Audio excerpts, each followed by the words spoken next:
édition. Voici les titres qui vous seront développés.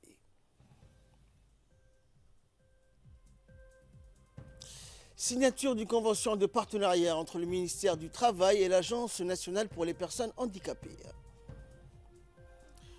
Et naufrage d'embarcation des migrants en Libye au Maroc. Au moins 2 embarcations transportant des migrants ont fait naufrage ces dernières heures. Bonjour à tous.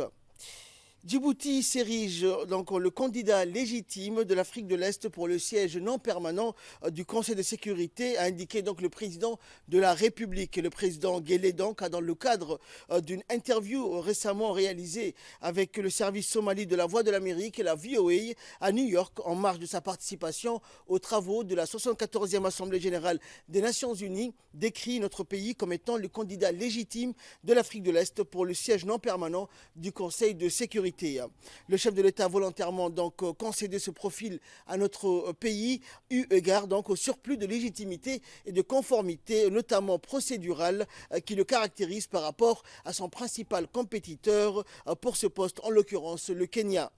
Le principe de rotation, celui de priorité recusée au dernier pays à avoir siégé au Conseil, tout plaide en faveur d'une élection de Djibouti par rapport au Kenya, a fait observer le président Ismaël Omar Guelleh. Le chef de l'État djiboutien mit toutefois à profit cette interview pour alerter sur le fait que la compétition passagère entre notre pays et le Kenya n'est pas de nature à remettre en cause les liens privilégiés qui existent entre nos deux nations. Le Kenya est un pays frère et ami. Outre l'appartenance à une même région, nous avons en partage des liens exceptionnels et d'importantes complémentarités, notamment une communauté somalie qui vit dans les deux pays, a mis en lumière le chef de l'État djiboutien. Je déplore donc, a-t-il indiqué, la controverse et la passion engagée autour de cette compétition. Notre démarche n'a d'autre visée que celle de faire valoir nos droits à l'élection de ce poste et non la remise en cause de nos liens de confiance, d'amitié et de fraternité avec le Kenya, a clarifié le président de la République. Au chapitre national de cette interview, le président Ismaël Omar Guelleh a été interrogé également sur l'évolution des pourparlers entérinés en vue d'un règlement définitif du différend qui nous oppose à l'Érythrée. À ce sujet, le président de la République a fait état d'une médiation en cours entre les deux pays sous l'égide donc du Premier ministre éthiopien. J'ai foi, a-t-il indiqué, en l'initiative prochaine de pourparlers qui déboucheront sur un règlement définitif de ce litige, a-t-il indiqué, touchant mot aussi à la participation djiboutienne aux pourparlers et aux travaux de la 74e Assemblée générale des Nations unies. La participation djiboutienne à cette réunion internationale sera marquée par notre appel à une plus grande prise de conscience de l'emplacement géostratégique de notre région et à l'intérêt lié à une plus grande coordination des efforts dédiés à la sécurisation et à la stabilisation de cette partie névralgique du monde, a déclaré en substance le président Guelleh, qui a ainsi donné la pleine mesure de son attachement et de celui de son gouvernement et peuple aux valeurs du multilatéralisme. Voilà donc concernant l'interview du président de la République qu'il a accordé donc à la VOA. Nous retrouverons l'intégralité de cette interview dans nos prochaines éditions. Également dans l'actualité, le ministre du Travail chargé de la réforme de l'administration, Isman Ibrahim Roblé, et le directeur général de l'Agence nationale des personnes handicapées, Doual Saïd Mahamoud, ont signé une convention de partenariat ce matin au cabinet du ministre. Cette convention a pour objectif d'harmoniser et de coordonner les actions du ministère du Travail et l'ANPH dans l'optique de renforcer et promouvoir les droits des personnes handicapées. Elle vise également à décrire les conditions d'engagement ainsi que les obligations entre les deux parties dans le cadre de l'amélioration des conditions de travail des personnes handicapées, de la lutte contre la discrimination à l'égard des personnes handicapées ainsi que la levée des obstacles rencontrés. Dans son intervention, le ministre du Travail chargé de la réforme de l'administration, Isman Ibrahim Roblé, a souligné l'importance de l'accord conclu aujourd'hui entre le ministère du Travail et l'Agence nationale pour les personnes handicapées qui s'inscrit dans l'optique de renforcer et de promouvoir les droits des personnes handicapées. Le ministre a promis au directeur de l'Agence nationale pour les personnes handicapées que le ministère s'efforcera de faire de cette initiative un succès. À l'occasion du démarrage de la seconde session du programme d'alphabétisation, une rentrée de réunion, une réunion de rentrée regroupant l'ensemble des alphabétisateurs de Djibouti-Ville a été organisée aujourd'hui à la salle de conférence de l'UNFD. Cette rencontre avec les alphabétisateurs à laquelle ont participé la vice-présidente de l'UNFD, Hassan Mohamed Bilil, Ruqia Jama, coordinatrice de programme de l'UNFD, et Abdillahi Omar, coordinateur des programmes d'alphabétisation, avec deux objectifs essentiels: préparer la rentrée qui aura lieu le 1er octobre dans tous les centres d'alphabétisation du pays et informer les alphabétisateurs sur la nouvelle organisation des cours, l'utilisation et la gestion des manuels des apprenants conjointement avec les directeurs d'écoles concernés. Les échanges ont été fructueux et les alphabétisateurs se sont ainsi exprimés sur l'importance de leur rôle d'enseignants adultes. Surtout, on a retenu que ça a été une année de réussite, comme la vice-présidente l'a évoqué. Donc cette année, je pense que nous avons encore beaucoup plus de responsabilités, comme la responsable, la vice-présidente l'a souligné. Donc, tout ce que je vous souhaite, c'est non seulement de prendre beaucoup de plaisir, parce que franchement, dans ce que vous faites, vous avez l'occasion de rencontrer vos mères, vos sœurs. Donc cette opportunité d'enseigner, de transmettre quelque chose, je pense que c'est instruire d'abord soi-même. C'est quelque chose, c'est une bonne expérience à mon avis, surtout pour des jeunes personnes que vous êtes. Donc, vraiment, prenez beaucoup de plaisir, mais surtout, donnez beaucoup de temps à ce que vous allez faire, consacrez vraiment, projetez-vous, surtout donnez-vous un objectif, la réussite dans ce que vous allez faire. Et à l'issue de cette réunion, notre équipe a pu également recueillir les réactions des participants. Nous sommes réunis aujourd'hui au siège de l'UNFD, tout simplement pour relancer la session numéro 2 des cours d'alphabétisation qui va débuter, bien entendu, le mardi 1er octobre. Le mardi 1er octobre, dans tous les centres d'alphabétisation ouverts. Alors, cette réunion avait pour objet de réunir tous les alphabétiseurs de Djibouti-Ville. Nous espérons que dans les régions également, les inspecteurs régionaux vont réunir les alphabétiseurs des régions. Et nous les avons réunis tout simplement pour les briefer sur la nouvelle donne, sur le programme de la session 2 et sur les nouveautés qui vont venir s'ajouter au programme. Voilà, le but de la réunion, c'était ça. Je crois que les alphabétiseurs sont bien informés maintenant et l'échéance de début du programme est fixée au mardi 1er octobre. C'est donc la session 2 qui va durer également jusqu'au mois de mars.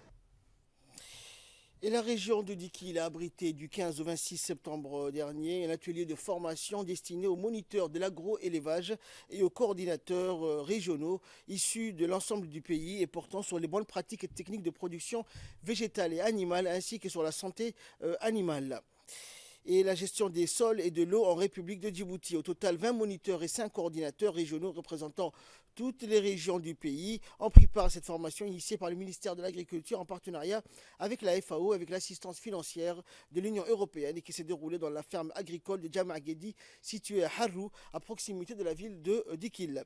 Durant cet atelier, les agro-éleveurs du pays ont ainsi pu bénéficier des connaissances et des compétences visant donc à renforcer la productivité des productions végétales et animales et d'échanger également leurs expériences en matière de bonnes pratiques agro-pastorales.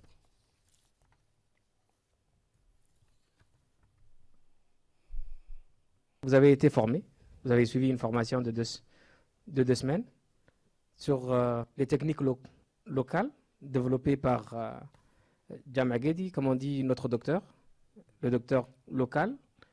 Généralement, quand il y a une formation, c'est que généralement on nous apprend des techniques d'ailleurs qui souvent ne sont pas compatibles avec nos réalités. C'est qu'aujourd'hui, cette formation porte sur un aspect différent. Ce qu'on apprend, ce que vous avez appris aujourd'hui, c'est les réalités de votre pays, de vos fermes, de votre sol. Et j'espère que ceci va être répliqué parce que vous êtes les formateurs, les futurs formateurs. C'est vous qui allez transmettre ces savoirs aux fermiers, aux agriculteurs qui seront sur le terrain. Et j'espère que ça vous a servi et que vous serez amené à faire profiter votre expérience à tout le monde. Bon, je n'ai pas beaucoup de choses à dire, c'est juste pour vous féliciter, pour vous encourager encore dans vos activités futures. Et j'espère que ça profitera à tout le monde.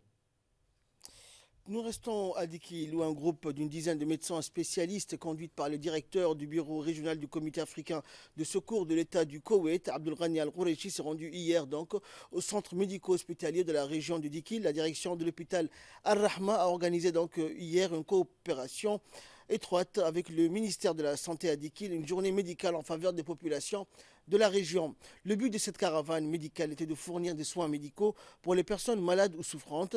L'initiative a mobilisé 8 médecins de l'hôpital Al-Rahma, parmi lesquels des chirurgiens et des spécialistes en gynécologie, ophtalmologie et ORL. Outre les soins, des médicaments ont été gratuitement distribués aux patients, dont une majorité de femmes et d'enfants. L'événement s'est déroulé en présence du docteur Mohamed Al-Sharqawi, directeur de l'hôpital Al-Rahma à Djibouti, et de nouveau préfet de Dikil, Adan Moussa Darar, du président du conseil régional Abdelrahman Younis Arré et de la députée de la région Nouria Wabri Oufane et de notables et Okal. Au total, 690 patients ont été examinés et des médicaments ont été administrés à tous les patients et environ 70 cas ont été référés à l'hôpital Al-Rahma de Djibouti pour compléter le traitement.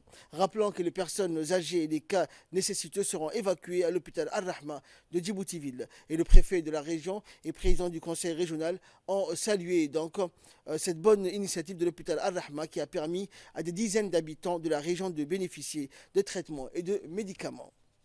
Le ministère de la Santé, des techniciens, des responsables plutôt du ministère de la Santé. Et on sait que Dikil, c'est une grande région, c'est une région cosmopolite. Il y a 3 sous-préfectures également. Donc, dans un proche avenir, nous souhaitons à ce que ce genre de caravane passe aussi dans les 3 autres circonscriptions administratives pour que la population rurale puisse en bénéficier également. Donc, ceci étant dit, nous remercions le complexe Al-Rahma, surtout Rahma International Société, représenté ici bien sûr par le directeur général du complexe Al-Rahma, de M. Abdelghani. Sport à présent, dans le cadre de leur séjour donc, au Qatar, l'équipe nationale de football donc, et l'ambassade a organisé un déjeuner de gala en l'honneur des requins de la mer Rouge de Djibouti et les athlètes djiboutiens participant au championnat du monde d'athlétisme à Qatar 2019.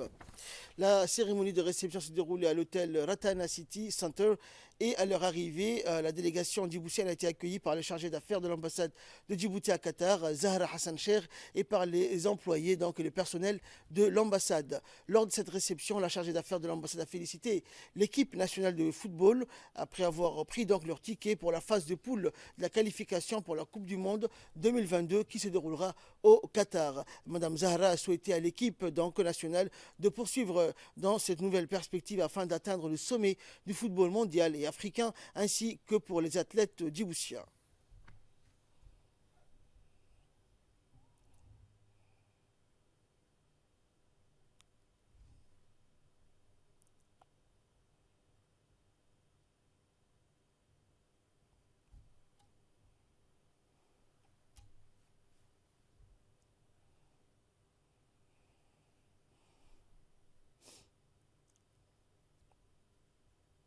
Et les responsables donc, de cette délégation de sportifs donc, nous ont félicité les footballeurs et les athlètes pour leurs efforts ici donc, qui hissent notre pays au rang mondial. Nous les écoutons.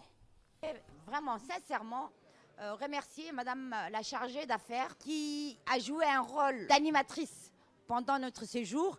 Et je voudrais la remercier au nom de toute la délégation d'athlétisme, la délégation du football, le président de la fédération d'athlétisme et moi-même.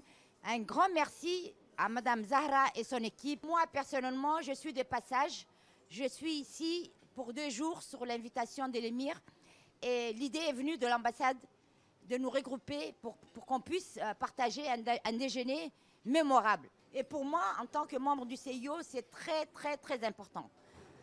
Autre chose, je voudrais remercier le gouvernement du Qatar qui a pris en charge 33 footballeurs. Quand je dis prise en charge, c'est une prise en charge totale, que ce soit au niveau hébergement, restauration, médical, un suivi psychologique. Au nom de la République de Djibouti, je voudrais remercier le gouvernement qatari. Et nous terminons donc l'actualité nationale. Nous nous rendons à la ville blanche de Tadjoura où la garderie Tissot a ouvert ses portes donc la semaine dernière. Deuxième année donc d'existence pour cette crèche et garderie, et grâce à la volonté et au dynamisme de la présidente de l'association pour la promotion de la santé, Madame Moumina Bouha Kamil, et Madame Aïcha Abro, membre du comité de cette association. Étaient présents à cette cérémonie le préfet adjoint Omar Djama et les élus du conseil régional de Tadjoura ainsi que le haut responsable de la ville blanche. Rappelons que cette garderie et crèche a été inaugurée l'année dernière par le ministère de la Femme et de la Famille. La garderie et crèche de Tadjoura existe essentiellement donc pour la préparation des enfants pour une meilleure éducation. Au cours de la rentrée scolaire de la garderie et crèche Tissot, la responsable de la garderie a remercié toutes les personnes qui se sont déplacées pour la cérémonie d'ouverture pour l'année scolaire de cette garderie. Et de là, nous passons à ce qui fait la une de l'actualité internationale. Naufrage d'embarcations de migrants en Libye et au Maroc. Au moins 2 embarcations transportant des migrants ont fait naufrage ces dernières heures. L'une au large des côtes libyennes, l'autre au large des côtes marocaines. Au large des côtes libyennes, un bateau transportant une 50aine de migrants a fait naufrage. C'est le Haut Commissariat des Nations Unies pour les réfugiés, le HCR, qui a relayé l'information. Le bateau aurait pris la mer il y a quelques jours et se trouvait quelque part entre la capitale Tripoli et la ville de Misrata lorsqu'elle a lancé des appels de détresse. Et hier, vendredi, donc, d'après des communications téléphoniques, la situation à bord serait devenue critique. Aucun garde-côte ne serait intervenu pour porter donc assistance. Au large des côtes marocaines, un bateau, donc un pneumatique transportant des migrants, a fait naufrage. Les corps de 7 Marocains ont été repêchés hier près de Casablanca. L'embarcation tentait de rallier l'Espagne. D'après Madrid, plus de 15 000 migrants sont arrivés en Espagne par la mer depuis le début de l'année. Et enfin, une motion de défiance en préparation contre Boris Johnson. Boris Johnson doit-il craindre une motion de défiance la semaine prochaine? C'est sur quoi le Parti travailliste et le Parti national écossais seraient en train de plancher, à en croire le journal britannique des Daily Telegraph. Et la déclaration faite donc par Stuart Hosey, député du Parti national écossais sur la BBC. Objectif, mettre en place un gouvernement par intérim et éviter à tout prix une sortie de l'Union européenne sans accord le 31 octobre, comme l'envisage le Premier ministre. Boris Johnson est plus que jamais acculé. La Cour suprême a jugé illégale la suspension du Parlement qu'il avait décidé et jeudi, les députés britanniques ont refusé de suspendre leurs travaux le temps du congrès annuel du Parti conservateur qui se déroule la semaine prochaine. Jeremy Corbyn se verrait bien Premier ministre par intérim, mais son nom ne suscite pas l'adhésion de tous au sein des autres partis de l'opposition. C'est tout pour ce journal. Merci de l'avoir suivi et excellent après-midi sur Télévision.